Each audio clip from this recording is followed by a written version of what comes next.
ಲೋಕಸಭೆಯಲ್ಲಿ ಹೆಚ್ಚು ಸೀಟ್ ಗೆದ್ದೆ ಹೋದ್ರೆ ರಾಜಕೀಯ ಪಲ್ಲಾಟ ಏನು ಪಲ್ಲಾಟ ತಲ್ಲಾಟ ಏನಿಲ್ಲ ಏನಿಲ್ಲ. ಯಾರು ಹೇಳ್ತಾರೆ? ಸುಮ್ಮನೆ ಹೇಳಿ, ನನಗೆ ಗೊತ್ತಿಲ್ಲ ಅದ್ರ ಬಗ್ಗೆ. ನೋ ಅಂಥದ್ದು ಯಾವುದೂ ಇಲ್ಲ. ಸರಿ, ಅದೇ ನೋಡಿ, ಈಗ ಈ ಎಂಟೈರ್ ನಾರ್ತ್ ಈಸ್ಟನ್ನು ನೆಗ್ಲೆಕ್ಟ್ ಮಾಡಿದ್ದಾರೆ ಕೇಂದ್ರ ಸರ್ಕಾರದವರು. ಮಣಿಪೂರು ಆಲ್ಮೋಸ್ಟ್ 8 ತಿಂಗಳಾಗ್ತಾಯಿದೆ, ಉರಿತಾ ಇದೆ. ಸಾಕಷ್ಟು ಜನ ಸತ್ತೋಗಿದ್ದಾರೆ. ಏನಿಲ್ಲ ಅಂದರೂ ಲಕ್ಷಾಂತರ ಆ್ಯಮ್ಯುನೇಷನ್ ಮಿಸ್ಸಿಂಗ್ ಇದೆ ಪೊಲೀಸ್ ಸ್ಟೇಷನ್ಗಳಿಂದ. ಮತ್ತು ನೀವೆಲ್ಲ ನೋಡಿದ್ದೀರ ಹೇಗೆ ಸಿವಿಲ್ ರೈಟ್ಸ್ ವೈಲೇಷನ್ ಆಗಿದೆ, ಮಹಿಳೆಯರಿಗೆ ಯಾವ ರೀತಿ ಅವ್ರ ಮೇಲೆ ಅತ್ಯಾಚಾರ ನಡೆದಿದೆ ಅಂತ. ಪ್ರಧಾನಮಂತ್ರಿ ಅವರು ಇರ್ಬೋದು, ಹೋಮ್ ಮಿನಿಸ್ಟರ್ ಅವರು ಇರ್ಬೋದು, ಹೋಗೇ ಇಲ್ಲ. ಹೋಮ್ ಮಿನಿಸ್ಟರ್ ಹೋಗಿ ಅಹಮದಾಬಾದ್ನಲ್ಲಿ ಅವ್ರ ಮಗನ ಮ್ಯಾಚ್ ನೋಡೋಕ್ಕೆ ಪುರ್ಸೋತಿದೆ, ಮಣಿಪೂರಿಗೆ ಹೋಗೋಕ್ಕೆ ಪುರ್ಸೋತಿಲ್ಲ.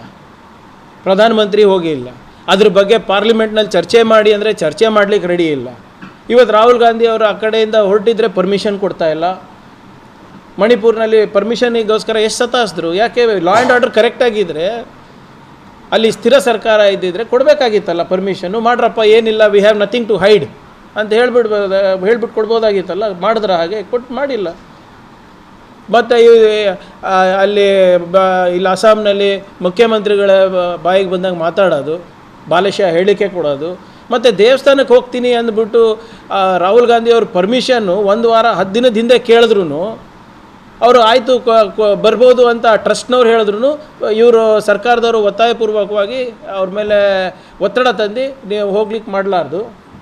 ಅದ್ರ 1 ವಾರ ಮುಂಚೆನೇ ನಮ್ಮ MLAಗಳು ಹೋಗಿದ್ದಾರೆ, MP ಗಳು ಹೋಗಿದ್ದಾರೆ. ಈಗ ರಾಹುಲ್ ಗಾಂಧಿ ಅವರು ಈ ದಿನ ಬರ್ತಾಯಿದ್ದಾರೆ, ಈ ಟೈಮಿಗೆ ಬರ್ತಾಯಿದ್ದಾರೆ, ಅವರೆಲ್ಲ ಒಪ್ಕೊಂಡಿದ್ರು.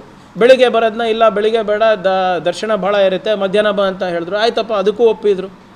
ಮತ್ತು ಅಲ್ಲಿ ಹೊರಗೆ ಹೋದಾಗಿಲ್ಲ, ನೀವು ಮಾಡೋಕ್ಕಾಗಲ್ಲ. ಏನಕ್ಕೆ? ದೇವಸ್ಥಾನ ಎಂಟ್ರಿಗೂ ಇವರು ಇವಾಗ ಕೇಂದ್ರ ಸರ್ಕಾರದ ಪರ್ಮಿಷನ್ ತೊಗೋಬೇಕಾ ನಾವು?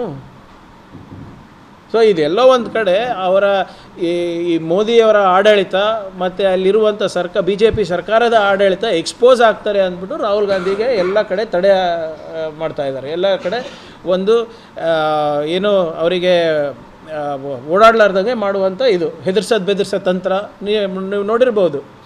BJP ಕಾರ್ಯಕರ್ತರು ಜಯರಾಮ್ ರಮೇಶ್ ಅವ್ರ ಕಾರಿಗೆ ಹೋಗಿ ಹೊಡೆಯೋದು, ಪೋಸ್ಟರ್ ತೆಗೆಯೋದು, ಹೆದರ್ಸೋದು ನಮ್ಮ ಕಾರ್ಯಕರ್ತರಿಗೆ, ನೀವು ನ್ಯಾಯ ಯಾತ್ರೆಯನ್ನು ಮಾಡಬಾರ್ದು ಅಂತ. ಯಾಕೆ? ಇವರಿಗೇನೋ ಭಯ. ಇವ್ರದ್ದು ಎಂಟೈರ್ ಗೌರ್ಮೆಂಟ್ ಏನು ಲುಕ್ ಈಸ್ಟ್ ಪಾಲಿಸಿ ಇತ್ತು, ಅದು ಕಂಪ್ಲೀಟ್ ಫೇಲಿಯರ್ ಆಗಿದೆ ಅಂದ್ಬಿಟ್ಟು ಎಕ್ಸ್ಪೋಸ್ ಆಗ್ತಾರೆ ಅಂದ್ಬಿಟ್ಟು ಇದು ಮಾಡ್ತಾ ಇರೋದು.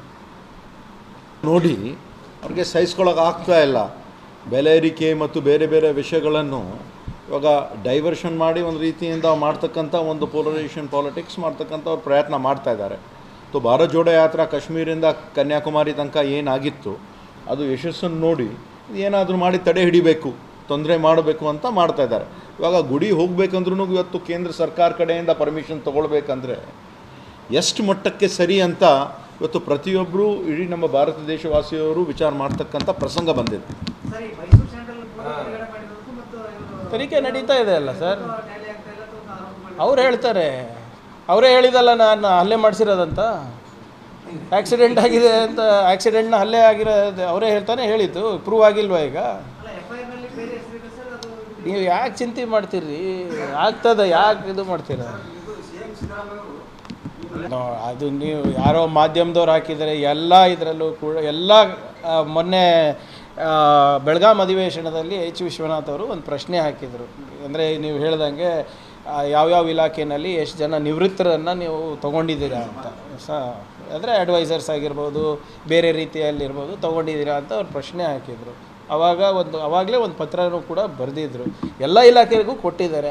ಅದು ನಂದು ಒಂದೇ ಆಚೆ ಬಂದಿರೋದು ಅನಿಸುತ್ತೆ ಅಷ್ಟೇ. ಬಟ್ ಎಲ್ಲ ಇಲಾಖೆ